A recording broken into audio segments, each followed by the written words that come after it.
E eu falava aqui sobre o trânsito, né? A BH Trans registrou, gente, 44 ocorrências em semáforos na capital, em função da chuva de ontem.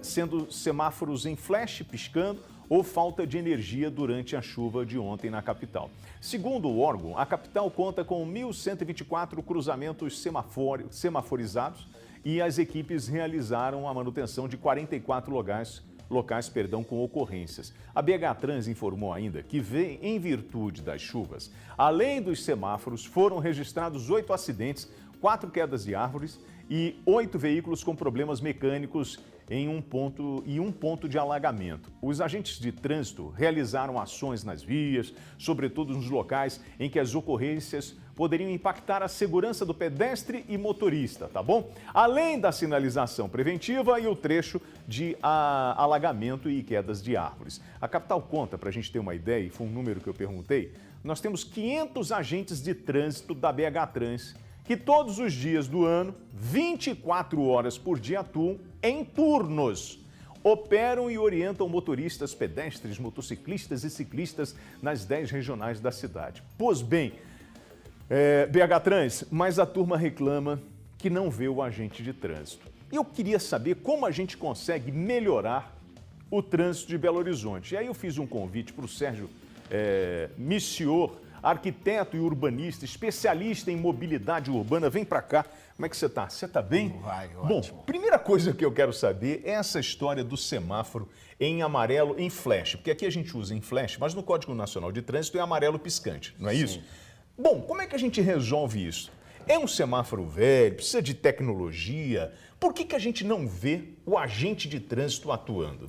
Bom, William, acho que primeiro nós temos que entender a complexidade que as cidades estão vivendo. Primeiro, nós estamos sob uma emergência climática, ou seja, chuvas cada vez mais frequentes e intensas, por exemplo, que vão impactar fortemente o nosso cotidiano. Então, a cidade precisa desenvolver novos instrumentos, ferramentas, gestão e até mesmo tecnologia para lidar com esses impactos. Sim. Talvez o grande desafio, pensando de uma forma integrada, é olhar Belo Horizonte, primeiro num contexto regional e metropolitano. Não dá para imaginar a cidade destacada dos outros 33 municípios que formam esse conjunto de 34 cidades. Até porque o sujeito, ele trabalha em Belo Horizonte, mora em Contagem, ou mora em Belo Horizonte, trabalha em Betim e precisa se deslocar. Exatamente. As pessoas são pessoas que se deslocam por toda a metrópole. Então, esse olhar metropolitano me parece fundamental. E a outra dimensão é adaptar rapidamente as nossas cidades a esse novo cenário. Isso envolve, naturalmente, questões que vão relacionar aos deslizamentos, chuvas, inundações, mas é claro que isso tem um forte reflexo no nosso cotidiano, especialmente no trânsito. A BH Trans fala em 1.124 cruzamentos com semáforo e tem 500 agentes divididos em turnos. O senhor acredita que contratando mais gente para apoiar a população no momento desse de crise, ou é possível encontrar uma outra alternativa?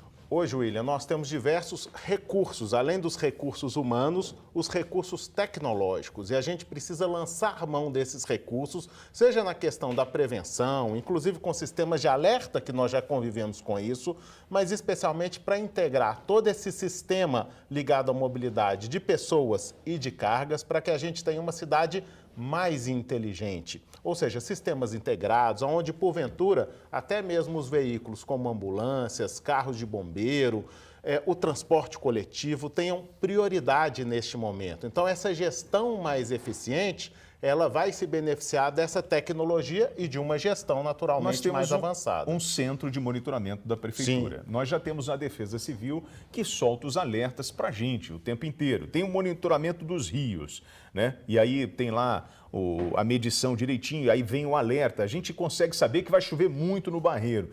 Mas a gente não consegue organizar esse trânsito. O que precisa fazer? É melhorar o computador? É investir em tecnologia? Né? Porque você vai em algumas cidades, as coisas fluem. Por exemplo, o nosso sistema de semáforos, ele é um sistema inteligente?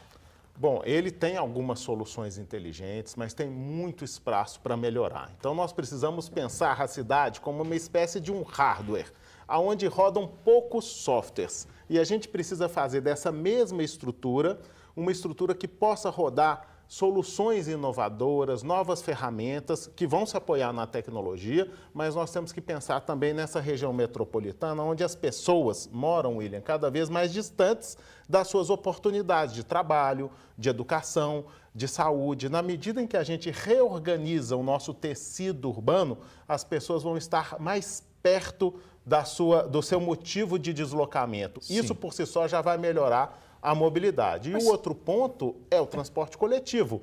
Como nós temos um espaço reduzido, nós precisamos priorizar, por meio das políticas e ações duradouras, o transporte coletivo e o não motorizado em detrimento do individual. A gente fala tanto em metrô aqui em Belo Horizonte, a gente tem um trem de superfície, sim, né? E a gente não vê investimento em transporte de massa. A percepção que eu tenho, e aí é como leigo, que a gente encara transporte de massa em Belo Horizonte como sendo um ônibus, mas ele não é um transporte de massa.